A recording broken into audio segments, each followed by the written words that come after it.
Баста. Сөз зелді тыңдаушы сенде тел, сендерге де келейін енді аяндап. Батырды айтсам ел жауап алған талап, қызды айтсам қызықты айтсам қыздырмалап. Әншейін күн өткізбек әңгімешін бір сөзін тыңдар едің мыңға балап. Экранның ары бетіндегі досым ыңғайлап жайғасып алыңыз. Себебі бүгін біз іні мен ағаның арасындағы рухани байланыстың қаншалықты мығым екендігін ашып айтуға тырысамыз. Ассалаумағалейкум, Алталаш. Бүгін Силкой халықаралық университеті мен Шымкент қалалық жастар ресурстық орталығының бірге қолға алған жастардың айтары бар жобасының қонағы Шымкент қаласы Қаратау ауданының әкімі Абзал Әліқұлов мырза. Қош келдіңіз аға. Ассалаумағалейкум. Уағалейкум. Аға, жалпы бүгінгі сұхбаттың негізгі барысы біз аға мен іні арасындағы жалпы қарым-қатынас қалай болу керек, ол қаншалықты қоғам үшін маңызды деген тақырыптарды ашып айтуға тырысамыз. Енді олай болса өзіңізге алғашқы сұрақ, аға деген кім, іні деген кім? Аға болу үшін не істеу керек, іні болу үшін қандай іс-әрекеттер керек?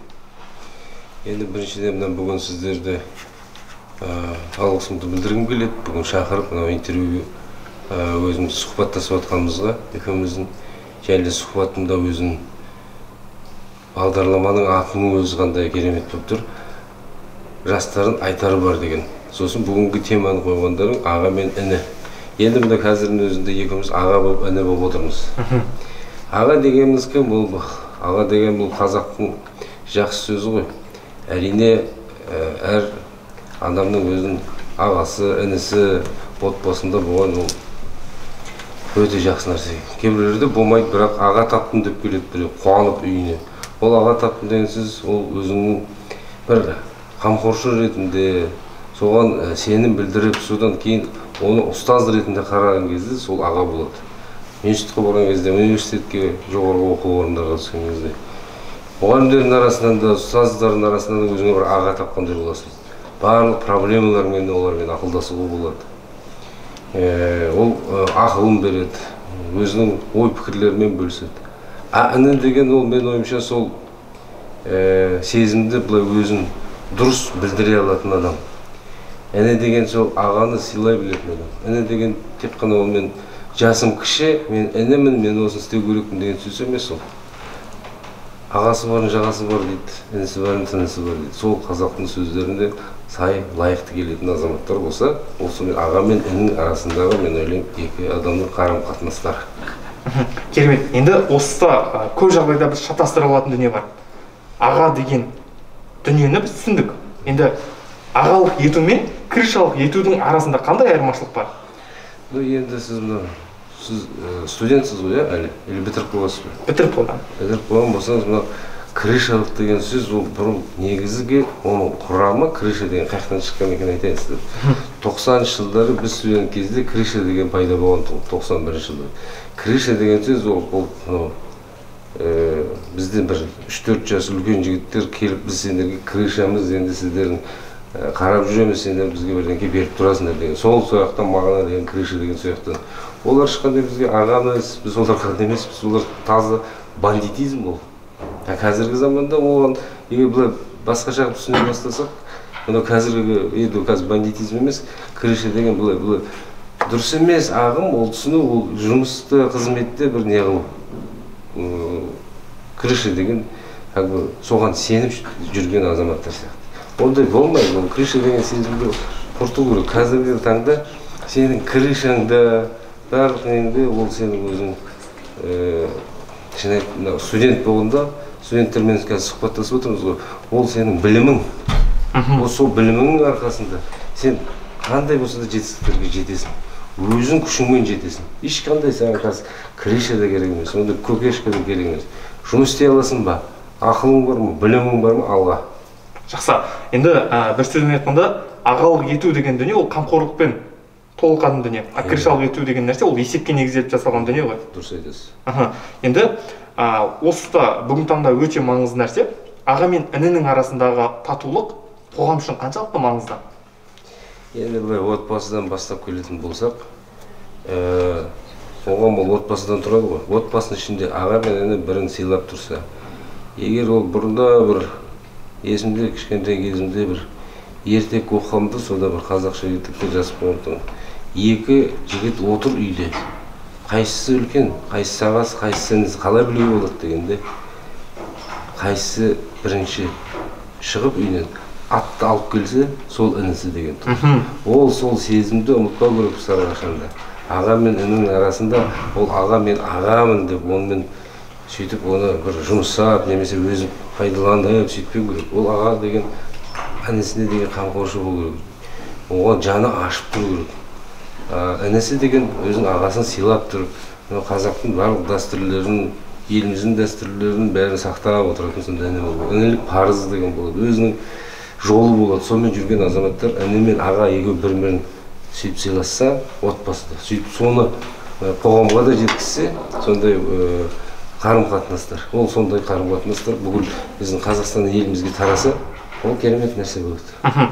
Ағаның кім екенін білдік, іннің кім екенін ажыраттық. Енді айтыңызшы, бүгінгі таңда олар арасындағы татулықтан шыққан елдің ағасы деген ұғым бар, ел ағалары деген ұғым бар.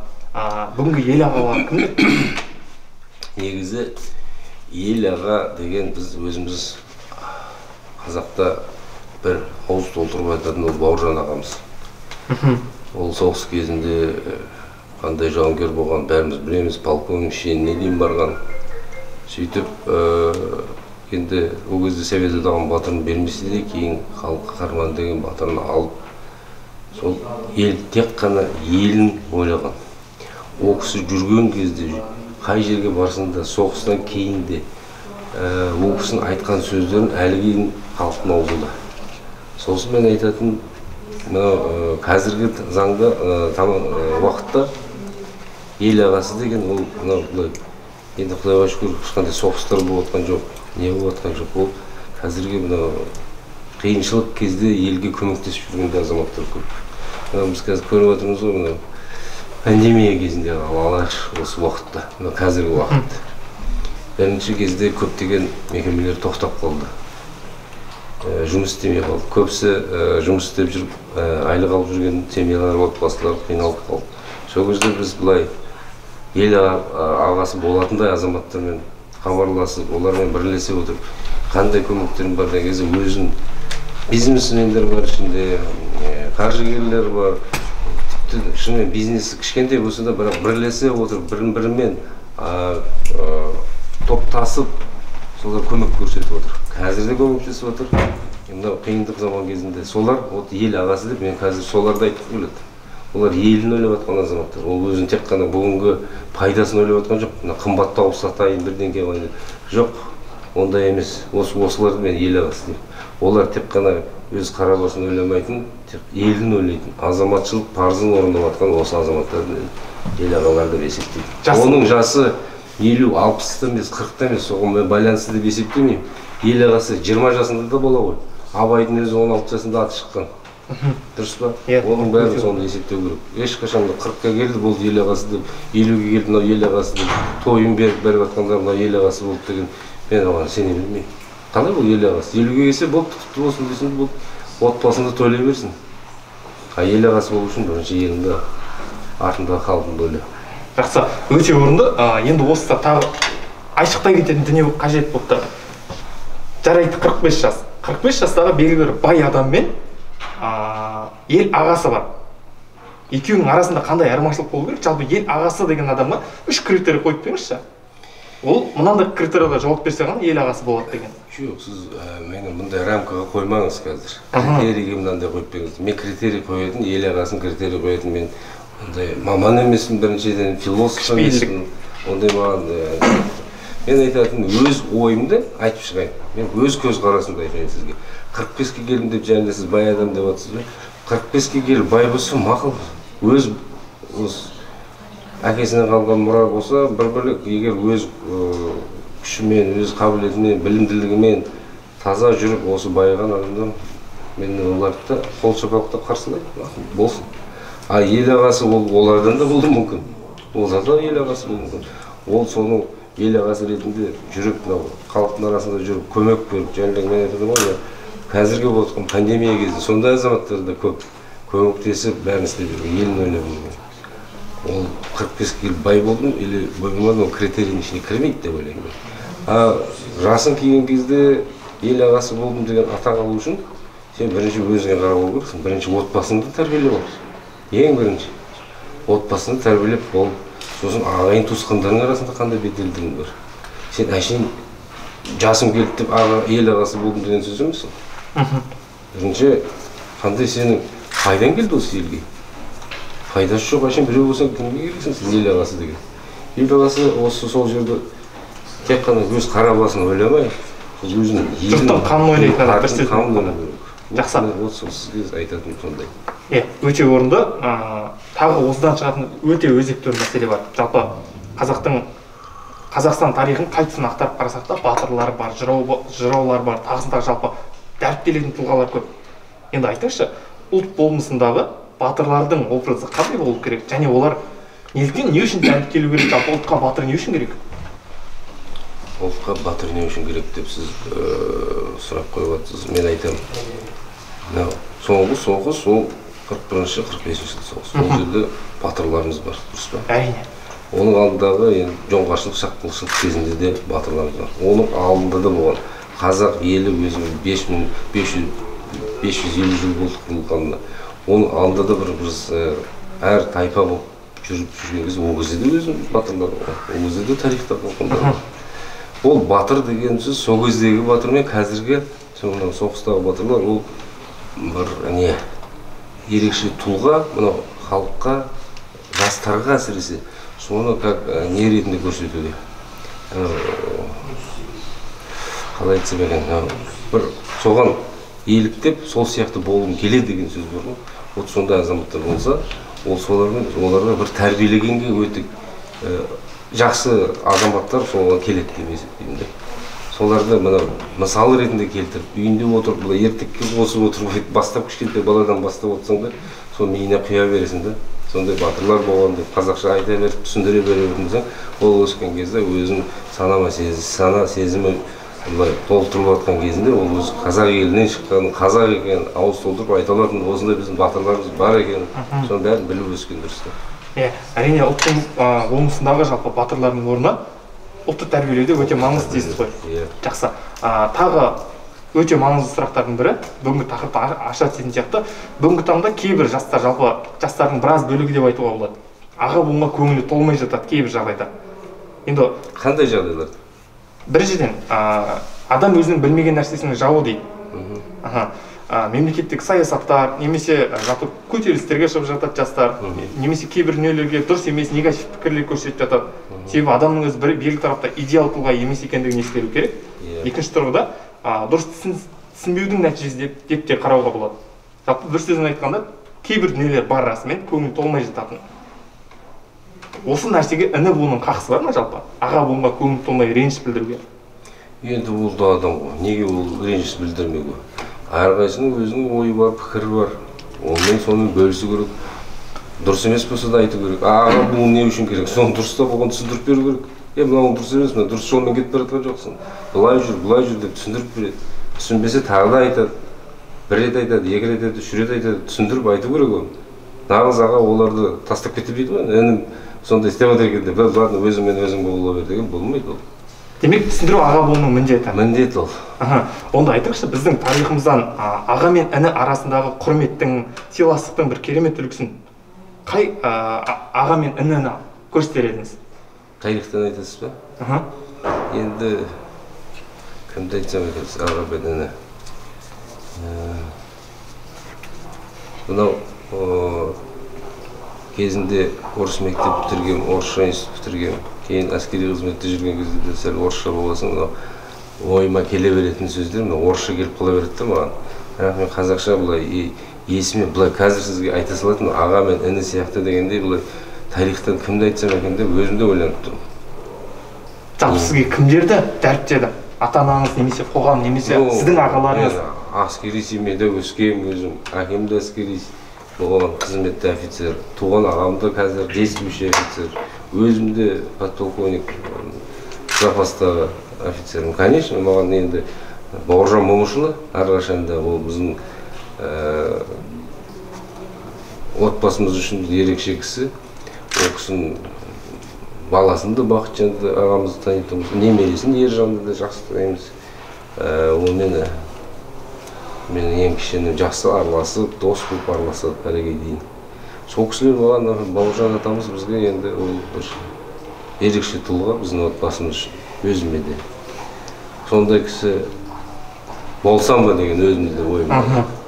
Вот сондай кісілер біздің қазақ халқында бар ғой. Әрине. Шымкентті алсақ, мұны маған бір ерекше көрінетін атын да білмеймін ол кісінің, бірақ бір машинем балон жарылып қалып тоқтап тұрған кезімде бір кісі тоқтады. Сөйтіп қарап тұрды, шөлді, күн ыстық, шөлдеп тұрмын. Сөйтіп суын берді, өзі баллонымды ауыстырып берді, тастырып. Запаскым жоқты. Сөйтіп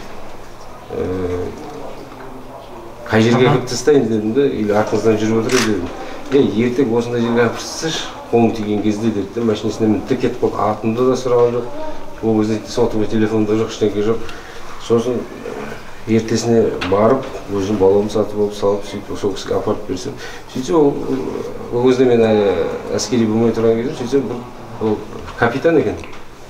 Жұмысқа асып бара жатыр едім, мен келсемен сөйлесуге уақытым жоқ, бірақ көріп тұрмын, баллоным жоқ екенін тастады да кетті ғой енді. Сол кісі сияқты сондай адамдар болса, кәдімгідей ешкімді танымаса да тоқтап сондай көмек беріп кеткен. Енді біздің ол қазаққа тәсіл нәрсе деп ойлаймын өзі. Сондай азаматтар болса.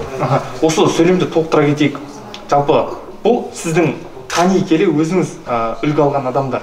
Себебі әркім өзінше жалпы санада белгілі бір фильтрлер болады, жақсы мен жаманды айыратын. Сізге кімдерді дәріптеді?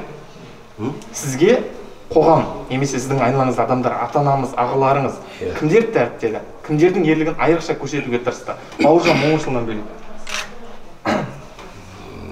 Ата-аналар дейсіз бе? Енді мен сізге тағы да айтқым келді. Орыс мектепте оқыған балалардың тәрбиесі бөлек болады. Мен орыс мектепте Союз уақытында оқығам, Союз кезінде. Ол кезде бізге қазақ тарихын мынандай кітаппен беретін тұғын. Оны біз кейін өзіміз оқып бітірген, тәуелсіздігімізді алғаннан кейін Құдайға шүкір деп кейін оқып, өзіміз газет журналдарды оқып сөйтіп үйренгенбіз қайтадан. Қазақ тарихын оқып алдыңыз? Қайтадан қазақ болып өзім бала-шағаммен бірге оқыдым мен тарихты. Олар өйткені біздің Құдайға шүкір егемендік кезімізде оқып келе жатқан балдар ғой. Солармен сабақтарын қарап отырып, оқып отырып, қандай шайқастар болған, қандай батырлар болған, біздің елімізде қандай жағдайлар болған, 550 жылдық тарихымыз бар қазақ елінің. Соны солардан оқыдық. Ал біз шәл бірінші кезде білмеушілік деген болды. Шын айтамын, өйткені орыс мектепте оқыған, институтта орысша оқыған кезде бізге оқытпайды ондай нәрсе. Білмейтін тұғымыз. Кейін оқып, қайтадан көзіміз ашылды ғой, біз қайтадан қазақ болғанбыз ғой. Бірінші тек қана орысша оқисың. Сол кезде орысша білмесең, дүбәрәді бесіп дейтін тұғым. Көшеге жүрсең, орысша білмейсің деп. Қазір, Құдайға шүкір, қазақ тілінде бәрі жерге барсаң қазақ, өзіміздің қазақ дұрыс өте. Әрине үш тілді білу керек қой, мүмкіндігінше. Орысша, әрине сөз жоқ, үш тілді білу керек. Ол бүгінгі қоғамның талабы, бірақ бірінші орында өз елім, өз тілім, қазақ тілімді. Дұрыс айтасыз, себебі қазақ тілі болған жерде ғана Қазақстанда өсім жоғары болады. Енді осы жалпы өмірлік тәжірибеде басыңыздан өткен екен ғой жалпы. Орыс тілін оқыған бала мен қазақ тілінде, тек қазақ тілінде оқыған бала, екеуінің қайсы бір дәрежеде интеллектуалдық болмысы қайсында жоғары болуы мүмкін? Ол салыстыру болмайды екен.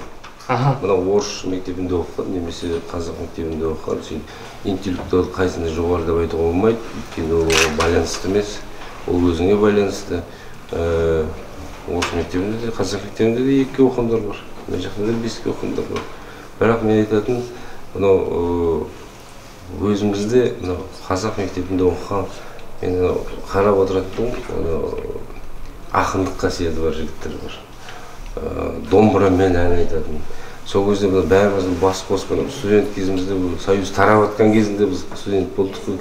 Сол кезде солармен кездесіп, қызық кештер өтетін тұғында, енді көзіміз ашылып келе жатқан кезде қазақ елінің. Сол кезде университетте жиналып общежитиеде олар кешке жақын домбырамен ән айтқан кезде бәріміз жиналып қалдық. Тыңдақшы осыны деп, үйренейікші осыны, не болсын деп, қазақ тілінде. Сөйтіп Сарыағаштан, Жетісайдан келген жігіттермен бәріміз бірге жүрген кезде ішінде не бір ақын жігіттер бар тұғын, суып салына, солармен жүретіміз. Содан бірінші рет Айылдамаға барайық деген кезде бірінші рет естіген. Астана оқиды деп қалғанбыз ғой бәріміз. Айылдамаға кеттік деген кезде, дұрыс екен ғой деп, сөйтіп жайлап солармен бірге отырып мынау сол жігіттермен араласып кеттік қой. Сөйтіп олар бізді толықтырып отырды, біз оларды толықтырып отырдық. Сөйтіп бірін-бірімізді үйретіп қайтадан жақсы қазіргі заманның азаматтары болып келе жатырмыз ғой, енді 50-ге келіп қалдық. Жақсы, 50-ге келдіңіз. 50 деген ол 50-ге әлі келген жоқ. Жақындап қалды. Жақсы, жақындадыңыз. 50 беріп тұрыңыз. 50 деген сөз ел ағасы деген сөз. Сізді біздің қоғам, жалпы бүгінгі жастар, жақсы жастардың айтары бар жобасы сізді ел ағасы деп таниды.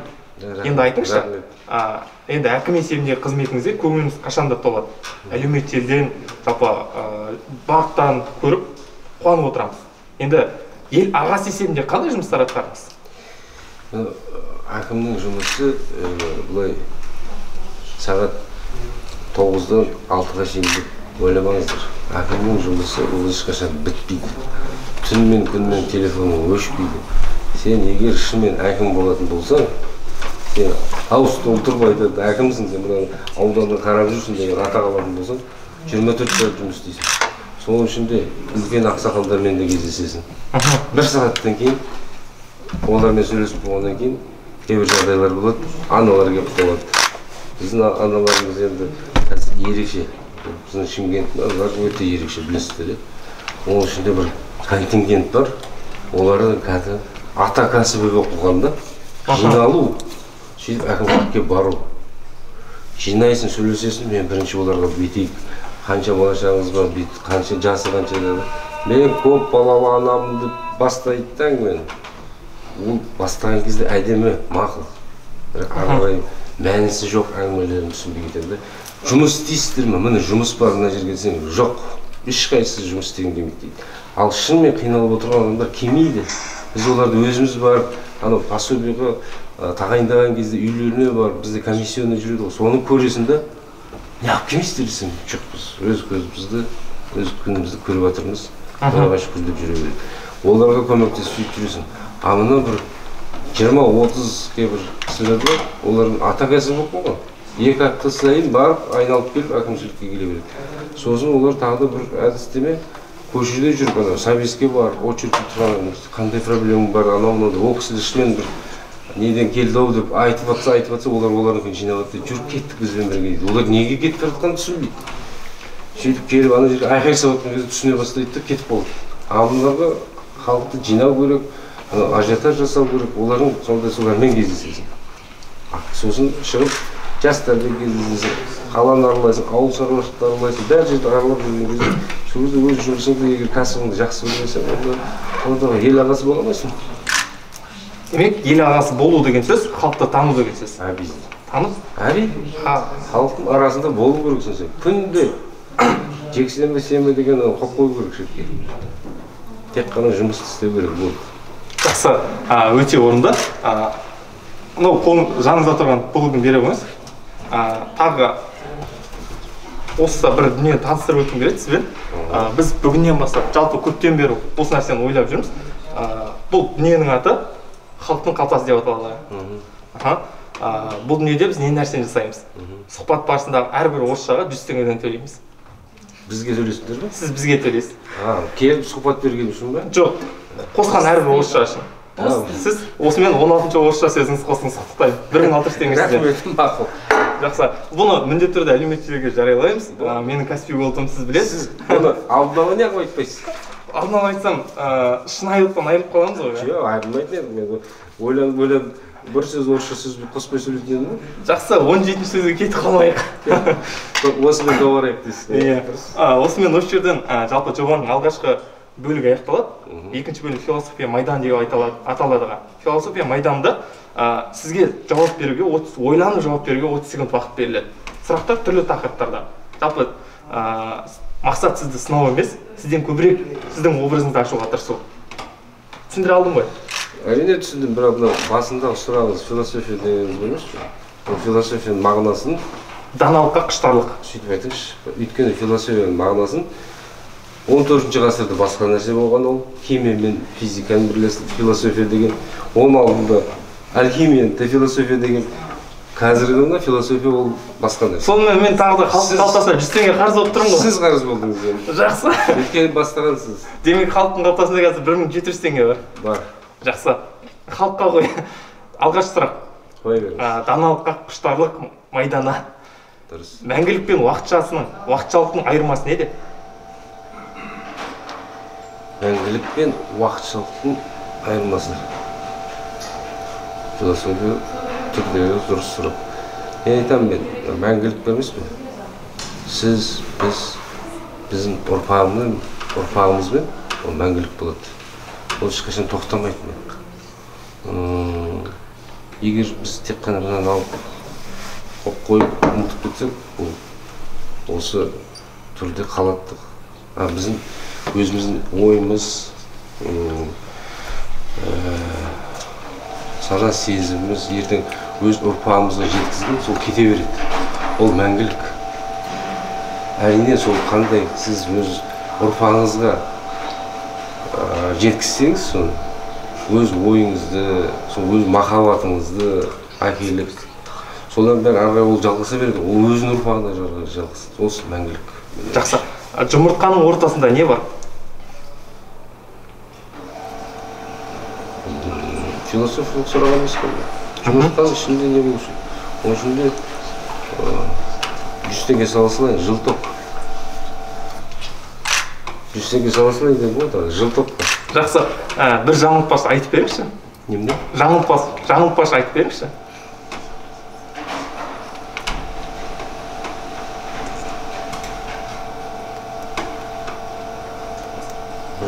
Былайша ойға келмейді екен сұрақ қойған кезіңізде, қандай айтып беретініңізді. Жақсы. Көп сыбайлас жемқорлыққа тосқауыл болыңыз әкім есебінде. Оған қоямыз. Өзіңіз сыбайлас жемқорлық пара беріп немесе пара алып көрдіңіз бе? Жоқ. Машалла. Өйткені бүйтіп ойлап қойған, сол пара бердің ба, ертең сол жұмысыңды сен өз қабілетіңмен бітіре алмайсың, сен сонымен шешіп кете аламын деп ойлайсың. Ол бір беріп, екі беріп мәселені шешілмейді ешқашан. Сен тек қана өзің ақылыңмен, ойыңмен, біліммен шешпесең, шешетін сұрақтар мәселе. Ол шешілген деп есептеме керек ешқашан. Жақсы. Тоқыраудың ең қатерлісі сенімнің тоқырауы дейді. Кімге сенесіз? Енді дінге деп айтса болады ғой біреулер. Толықтай хақыңыз бар. Дұрыс айтасыз, хақым бар. Мен негізі емес, мен өйтіп дінге деп бір күш бар деп сенемін мен өзімде. Қауқарлы күш бар, бірақ оны ешкім білмейді, ұстап көрмейді, айтамайды. Сосын мен ойлаймын, соған енді өзіміздің қазаққа діни, ол ислам діні ғой, мен соған сенемін деп айтамын. Жақсы. Қаратау аудан 3 сөзімен сипаттап беріңізші. Ең жас аудан. 5 жыл болды құрылған. Бірінші сөз. Сосын ауыл шаруашылығы молдау аудан, басқалармен Әрине. 3 ауданмен салыстырған кезде. Үшіншісі, ол мен айтатын бізге ең солтүстікте орналасқан аудан. Жеткілікті ме тағы да? Жеткілікті. Ең қысқа, әрі ең анық сөзді айтыңызшы. Ең қысқа. Қырмасы бар ма? Әскери адамсыз ғой. Әскер, жауынгер. Әскер деген сол әскер мен жауынгердің айырмашылығы негізі былайша жоқ. Өйткені жазылған кезде әскер деп жауынгер деп бір адамды айта беруге болады. Мағынасы да бір оның екеуінің. Бірақ жауынгерді бір ауыз толтырып айтатында, ол жауынгер әскерге бүгін шақырған бала ертең әскер болып отыра береді. А жауынгер ол 2 жыл, 1 жыл өзінің несі біраз жинаған, тәжірибесі бар адамды жауынгер деп айтуға болады. Көп әйел алу дұрыс па? Жоқ. Эрмитаж десе алғаш болып есіңізге не түседі? Эрмитаж? Біз 22 ғасырда не күтеміз? 22 ғасырда мен біріншіден күтетін пандемияның біткенін күтемін. Осымен тағы да басқа пандемиялар шықпасын деп ойлаймын. Өйткені бұл бүкіл дүниежүзінің өсіп келе жатқан экономикасын түгелдей бұзып отыр қазір. егер мынаны қазір осылай тоқтамай кете берсе мына пандемия 22 ғасырға біз жетістіктермен емес біраз өзіміздің қазіргі жетістіктерден айырылып барамыз деп ойлаймын. Сол пандемия болмасын. Мына дүниежүзілік соғыстар қазір қазіргі енді болып жатқан пандемияның арқасында көптеген ертең егер осылай кете беретін болса, ауыл шаруашылығы құлдырлайды. Сосын қарым-қатынастар құлайды. Сосын көптеген алып мемлекеттер қазір экономикасы туризмге байланысты болған. Олар тоқтайды. Олардың бәрі тоқтағаннан кейін ол әсер етеді бізге де. Әр мемлекетке әсер ете бастайды. Өйткені жұмыс орындар азая бастайды. Жұмыс орын азая бастағасын, олардың жұмыс орындары бізге кедергі келтіреді. Ол Қазақстанда жер көп барайық деп қалуы мүмкін. Сол жерден жер айдасақ та, мал жайсақ та табамыз деп. Біздің өзімізді, егер біздің шығарып жатқан малды қазақша айтады, заттарымызды біз өткізе алмасақ, сатамасақ, шығарамасақ, ол да біз тоқтап қалады. Семьясын асырау керек қой адамды, отбасын. Сол отбасын асырау үшін қаражат табу керек адам. Сіз де жинап жатсыз ғой? Сол үшін осы болмау керек деп есептеймін. 22 ғасырға біз ешқандай пандемиясыз керемет. Жігіт кімнің алдында тізе бүгу керек? Әкесін. Келесі қоңырау кімге арнап соғылуы мүмкін? Маған ба, сіз или мен кімге соғылуы? Білмеймін. Мен ойлаймын, мен қазір өзім соғам қоңырауды, өзім бойымша. Керемет. Әйелді үнсіздік әсемдей түседі. Ер адамды көркем ететін дүние не? Батылдық. Күн мен түн біріншісі қайсысы жаралған?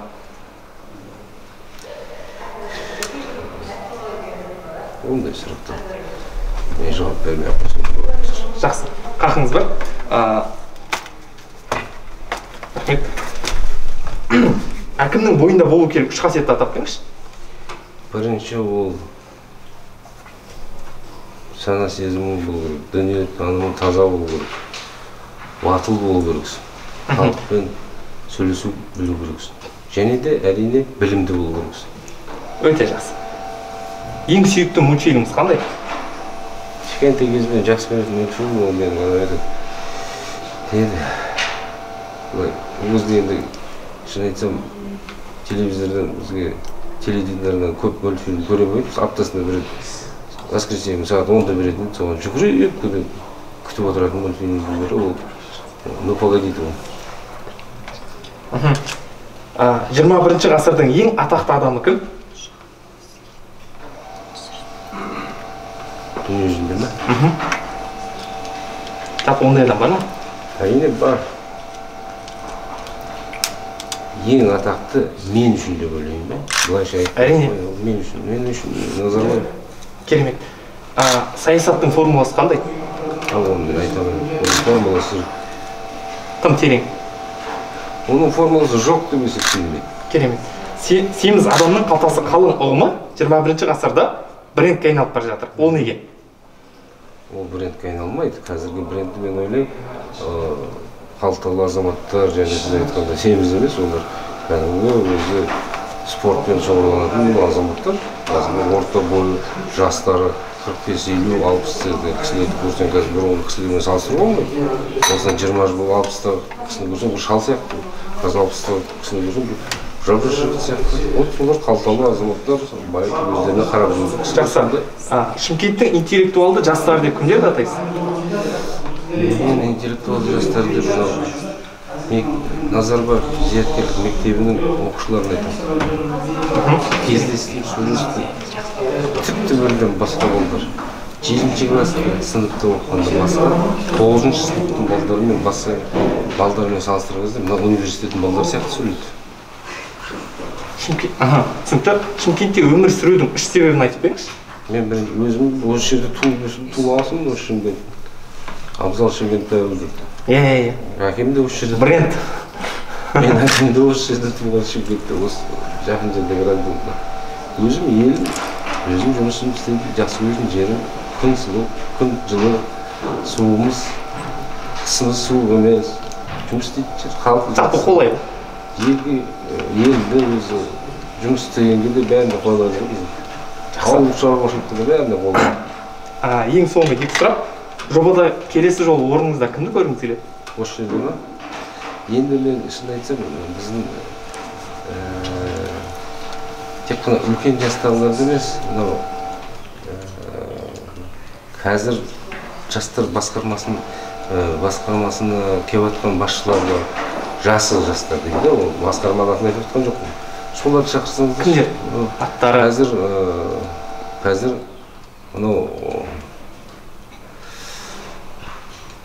жолаушылар көлігі басқармасы бізде тіпті бұл салада істемеген, бірақ жолаушылар инспекцияда істеген Ержан деген жігіт келіп отыр. Енді іскерлігін көрсетіп отыр. Біз өте сол жігітті шақырып сөйлесіп көрсеңіздер. Өйткені былай ауыз толтырып айтатын азамат. Жақсы, керемет. Жобада дәл осы сұрақтың ережесі бойынша біз жастардың айтары бар жобасы қолқа салқан күні сол Ержан ағаны бізге шақырып беретін боласыз. Мен оның уақытын, бірақ екеуміз өздеріңіз келістік. Міндетті түрде. Мен оған келістік. Жақсы. Ең соңғы сұрақ. Жобаны 3 сөзбен сипаттап беріңізші. Жарайсыңдар жігіттер, алға басыңдар. Жұмыстарың алға бассын. Керемет. Олай болса, жалпы жобаның ұйымдастырушыларының атынан сізге жобадан кішкентай ғана сыйлық қабыл аламыз. Рахмет.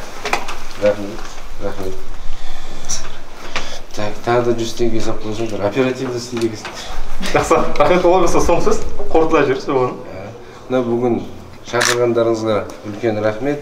Мен келе жатқан кезде ойланып келдім, университеттің бағдарламасы ма бұл не деп, жастарға қандай мақалалар, қандай темада сөйлесетімізді мен білмей келдім ғой.